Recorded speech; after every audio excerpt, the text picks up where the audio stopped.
میرا نام سید محمد اویس ہے۔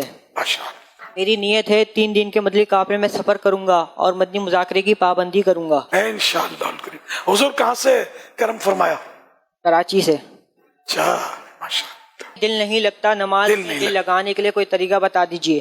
اللہ اللہ، بس سرکار وہ نماز تو پڑھنی ہے، آپ کے نانا جان کا حکم ہے، ان کے رب کا حکم ہے، وہ نماز تو چھوڑنی نہیں ہے، دل لگے یا نہ لگے۔ وہ ایک تو نا دل لگتا اور آدمی نماز پڑھتا ہے، وہ تو پڑھتا ہے، جس کا دل نہیں لگتا پھر بھی اللہ کا حکم سمجھ کر پڑھتا ہے، اس کا بھی ایک مقام ہے۔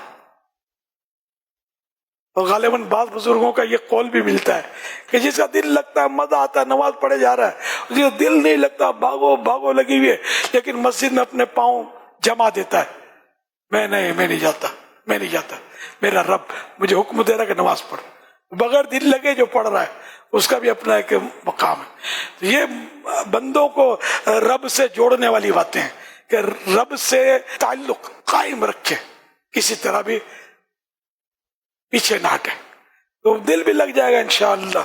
بزرگوں کا اقوال ہے کہ 20 سال ایسے ہوئے کہ ہمارا دل نہیں لگا عبادتوں میں، تو اب بعد میں ہم نے نفع اٹھایا، 20 سال تک دل لگا، خشوع خضوع ملا، تلاوتوں میں دل نہیں لگا، دل لگ گیا بعد میں۔ تو یہ ہوتا ہے، مطلب نہیں لگنا۔ ہم لوگ چونکہ دنیا میں زیادہ گم ہیں، دنیا کے خیالات، دنیا ہی کے معاملات اور دنیا کی محبتوں نے ہمارے دل کو جو ہے نا وہ جکڑ کے رکھ دیا ہے، اس لیے وہ اس میں پرابلم ہوتا ہی ہے۔ نانا جان سے میرے لیے بھی سفارش کر دیجیے گا، میرا بھی دل لگ جائے۔